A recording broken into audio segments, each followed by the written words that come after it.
কিশোর গ্যাংয়ের বিরুদ্ধে আমাদের আইনি প্রক্রিয়া এটা একটা চলমান অভিযানের অংশ। আমাদের মাননীয় পুলিশ সুপার মহোদয়ের একান্ত নির্দেশ হচ্ছে ফেনী শহরকে স্বাচ্ছন্দ্যবোধ রাখতে, জনসাধারণের জীবন ধারণকে স্বাচ্ছন্দ্য রাখতে যত কিশোর গ্যাংয়ের আড্ডাবাজি এগুলো আমরা প্রতিহত করবো, এবং সেই নির্দেশে আজকে আমরা অভিযান করেছি।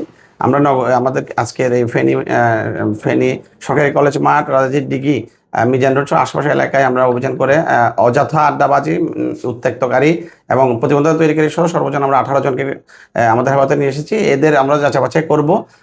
অসৎ উদ্দেশ্যে কেউ যদি এখানে অবস্থান করে কারো ক্ষতি করে থাকে কিংবা অন্য কোনো অপরাধ প্রবণতার সৃষ্টি হয় তাহলে তাদের বিরুদ্ধে আইনগত ব্যবস্থা নেবো। অন্যথায় আমরা গার্ডিয়ানদেরকে জিম্মায় দিয়ে ভবিষ্যতে যাতে এই ধরনের কোনো কাজের সাথে তার সম্পৃক্ততা না করে তার ব্যবস্থা গ্রহণ করবো। এটা চলমান প্রক্রিয়া, এটা নিয়মিত আমাদের অভিযান হবে। আমরা পাবলিকের ওভার ফোনের ভিত্তিতে এবং আমরা নিজেদের পুলিশ সুপারের নির্দেশনে আমরা প্রতিনিয়ত অভিযানগুলো চালিয়ে যাচ্ছি। এটা আমাদের নিয়মিত অভিযানের অংশ, এটা সবসময় চলমান থাকবে।